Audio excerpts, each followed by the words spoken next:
నా నమస్కారం. నా కోసం మీరందరూ వచ్చారు. మీ అందరికీ నా హృదయపూర్వక కృతజ్ఞతలు. నా పేరు doctor M. Srujana Devi, consultant MD anesthesia and medical superintendent for Medicover hospitals MBP Visakhapatnam, Andhra Pradesh. నేను Indian medical association national director for sports and cultural affairs and state national council member for Indian medical association junior doctors network. నేను ఇప్పుడు FSIA for ever star India అన్న కాంపిటీషన్లో Miss Universe India 2025గా win అయ్యాను. So ఈరోజు నేను నా journey గురించి చెప్పదలుచుకున్నాను. It is an incredible journey. దీనికోసం నేను చాలా కష్టపడ్డాను. ఫిబ్రవరి నుంచి ఈ season 5 FSIA for ever star India season 5 అనేది కండక్ట్ చేశారు. ఫిబ్రవరి నుంచి రౌండ్స్ అన్నీ అవుతూ ఉన్నాయి. గ్రూమింగ్ సెషన్స్ కానీ, ట్రైనింగ్ సెషన్స్ కానీ, డైట్ కోసం, జిమ్ కోసం, అన్నిటి కోసం అవుతూ వచ్చాయి. సో వీటిలన్నిటిలో చాలా కష్టపడి హార్డ్ వర్క్ చేసి డిసిప్లిన్ అండ్ డెడికేషన్తో ఫైనల్స్కి వెళ్ళాను. 28 స్టేట్స్ నుంచి చాలామంది గర్ల్స్ ఫైనల్స్కి సెలెక్ట్ అయ్యారు. ఎఫ్ఎస్ఐఏ ఫర్ ఎవర్ స్టార్ ఇండియాలో ఈ సీజన్ 5లో 10,000 మంది పార్టిసిపేట్ చేశారు. అందులో ఫైనల్స్కి వచ్చింది 100 గర్ల్స్. వాళ్ళందరిలో 28 స్టేట్స్లో మన తెలుగు రాష్ట్రం అంటే ఆంధ్రప్రదేశ్ నుంచి నేను రిప్రజెంట్ చేశాను. ఫైనల్స్ 21 డిసెంబర్న అయ్యాయి. 19, 20, 21 గ్రాండ్ ఫైనల్స్ అయ్యాయి. అందులో 21న క్రౌనింగ్ సెరమనీ జరిగింది. అందులో నేను మిస్ యూనివర్స్ ఇండియాగా విన్ అయ్యాను. Thank you for all the love. మీ ప్రేమ, మీ ఆదరణ, మీ సపోర్ట్, మీ బ్లెస్సింగ్స్ అన్నీ నాతో ఉన్నాయి. అందుకే నేను గెలవగలిగాను. ఇది ఎంతోమందికి ఇన్స్పిరేషన్ అవుతుందని నేను కోరుకుంటున్నాను. Thank you so much. Registration అయ్యింది సీజన్ 5కి 10,000 మంది అమ్మాయిలండి. అందులోని 100 గర్ల్స్ ఫైనల్స్ వరకు వచ్చారు 28 స్టేట్స్ నుంచి. మన రాష్ట్రం నుంచి 4 అమ్మాయిలు ఫైనల్స్కి వచ్చారు ఆంధ్రప్రదేశ్ నుంచి. నేను విశాఖపట్నం నుంచి వెళ్ళాను. సో ఫైనల్లో నేను మిస్ యూనివర్స్ ఇండియాగా అమాంగ్ 28 స్టేట్స్ నుంచి గెలిచానండి. నా డాక్టర్ ప్రొఫెషన్ ఎప్పుడూ వదలను. అది నా ప్రైమరీ ఐడెంటిటీ. దానికోసం నేను చాలా కష్టపడ్డాను. నా ఎండి అయిన తర్వాత మిస్ యూనివర్స్ ఇండియాకి అప్లై చేశాను. సో ఇది నా సేమ్ ఒకే పర్పస్ అండి. బ్యూటీ విత్ పర్పస్ అయినా, డాక్టర్ అయినా మన నేషన్ని సర్వ్ చేయటం. కాకపోతే ఇది ఒక పెద్ద platform, greater platform I have got to rise my voice, create awareness to all the women in India, to create empowerment for the nation. Thank you.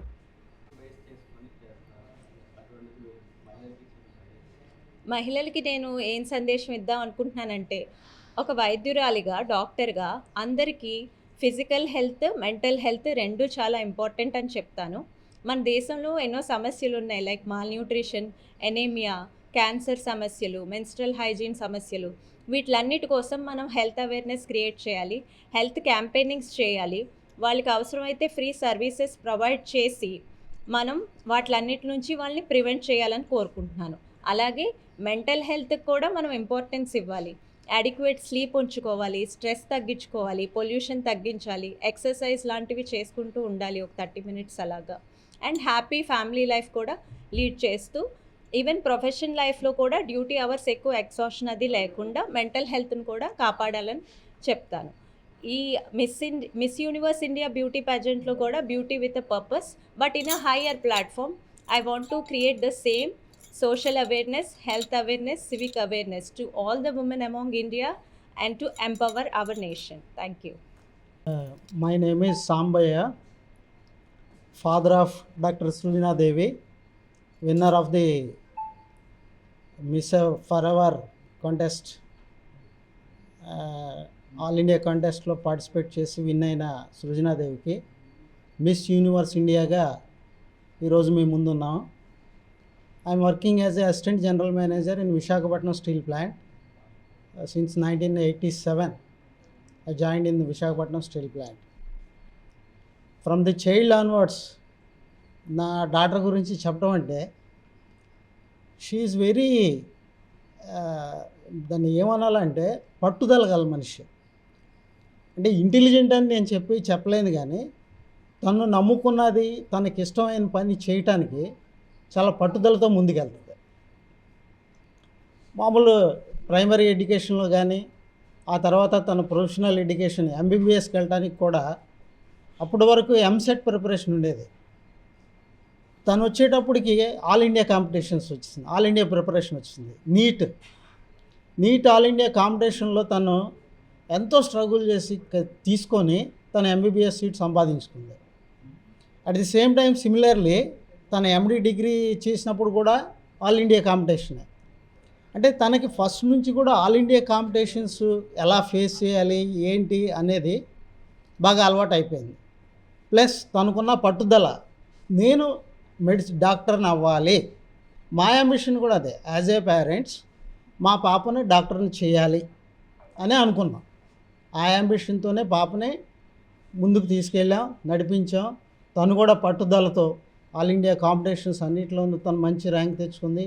MBBS వచ్చి Kakinada Rangaraya medical కాలేజీలో చదివింది. ఎండి వచ్చి చెన్నై తమిళనాడు స్టేట్లో తను చేసింది. ఎంతో స్ట్రగుల్ అయింది ఎండీలో అయితే. ఎంబీబీఎస్ అయితే మన స్టేట్లోనే చేసింది. ఎండి అయితే తమిళనాడు స్టేట్లో కొంచెం రిమోట్ ఏరియాలో వచ్చింది, కన్యాకుమారి దగ్గర వచ్చింది సీటు. అయినా సరే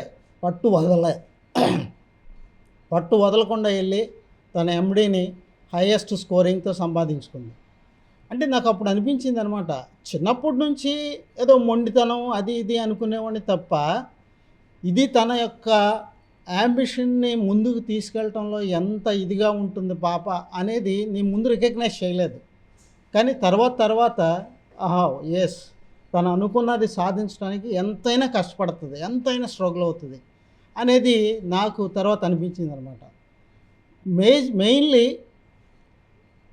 తన ఎండి డిగ్రీ చదువుకునేటప్పుడు నేను ఒక్కసారి కూడా వెళ్ళలేదు కన్యాకుమారి. మా బాబు వెళ్ళేవాడు, మా వీళ్ళు వెళ్ళేది తప్ప నేను వెళ్ళకపోయాను డ్యూ టు హెల్త్ ప్రాబ్లమ్స్ వల్ల. ఎంత రిమోట్ ఏరియాలో మిడ్ నైట్ జర్నీ చేసి వెళ్ళేది. ప్లస్ అంత యాడ్వర్స్ ఇది కొంచెం స్టేట్ ఫీలింగ్స్ అవి ఉంటాయి కాలేజీల్లో నాన్ లోకల్ పీపుల్ అంటే. అదంతా తట్టుకొని తను నిలబడి కరెక్ట్గా తన 3 ఇయర్స్లో తన ఎండి డిగ్రీ కంప్లీట్ చేసుకొని తన బ్యాచ్లో హైయెస్ట్ స్కోరింగ్తో తన ఎండి డిగ్రీ తీసుకొని బయటకు వచ్చింది. ఓకే, అది అయిపోయింది, చక్కగా తనకి ఉద్యోగం వచ్చింది, జాయిన్ అయింది. At the same time this all India competition అనేది తన యాంబిషన్ కాదు, డిగ్రీయే. కానీ దీంట్లో కూడా పెట్టింది, అప్లై చేసింది, సెలక్షన్ ప్రాసెస్లోకి వెళ్ళింది. ఒక్కొక్క స్టేజీ తను ఫస్ట్లో ఎంత ఈజీగా తీసుకుందో అలా టైమ్ బీయింగ్ చాలా సీరియస్గా ముందుకెళ్ళింది. నేను లాస్ట్ 6 months నుంచి చూస్తున్నాను ఈ కాంపిటీషన్లో టైం టు టైం అప్డేట్స్, వాళ్ళకి కావాల్సిన ఫేసింగ్ ప్రాబ్లమ్స్, ఏమేమి ఉండాలి, ఎలాగ ఉండాలి అనేది విడవకుండా వదిలిపెట్టకుండా వెళ్ళిపోయింది. ప్రతి విషయంలోనూ ప్రతి స్టేజ్లోనూ కాంపిటీషన్లో. ఎందుకంటే ఇవన్నీ ఆల్ ఇండియా కాంపిటీషన్స్, ఒక్కళ్ళు కాదు, 2 కాదు, అంత ఇదిగా వెళ్ళి ఈ 6 months తను స్ట్రగుల్ అయింది. అందరి బ్లెస్సింగ్స్ వల్ల తను విన్ అయ్యి బయటకు వచ్చింది. ఇలాగా అంటే ఛాలెంజింగ్గా తీసుకునే నేచర్ మా పాపది, నిలబడే నేచర్. అంత స్ట్రగుల్ అయినా సరే నేను అనుకున్నది సాధించాలి, అది ఓకే లేట్ అయితే అవ్వచ్చు కానీ I want to get it అనేది తన ambition. Ashwitha costumes and makers. నేను పర్సనల్గా సృజన గారికి థ్యాంక్స్ చెప్పాలి. And congratulations Srujana garu, you won the crown, you are the Miss Universe now. And అక్కడ FSIA for ever star India, it's very very toughest thing. అక్కడ different states నుంచి అందరూ కంటెస్టెంట్స్ వచ్చి participate చేశారు. సో డిఫరెంట్ రౌండ్లో తన everything puts hard work pace of you Srujana. And తన cultural రౌండ్లో నేను అవుట్ఫిట్ డిజైన్ చేశాను, representing Andhra, taking as Kanchivaram and Dharmavaram sarees turned into a beautiful silhouettes and in vibrant colors, and she looked fabulous in her outfit. And we did a great job, and hard work will pays off you Srijana, and thank you for giving this great opportunity for me. And thank you FSIA for Ever Star India, and Director Jaya Ma'am and CEO Rajesh Agarwal. Thank you so much. ఫర్దర్గా ఇటు బ్యూటీగా మీరు time ఇస్తూ and everyday consistency యాక్టివిటీస్లోని participate చేస్తూ ఇక్కడి వరకు రావడం అంత easy కాదు. బ్యాక్గ్రౌండ్లో మీరు చాలా హార్డ్ వర్క్ చేశారు, అందుకే you deserve this crown. Thank you so much giving this great opportunity. Thank you Srujana గారు.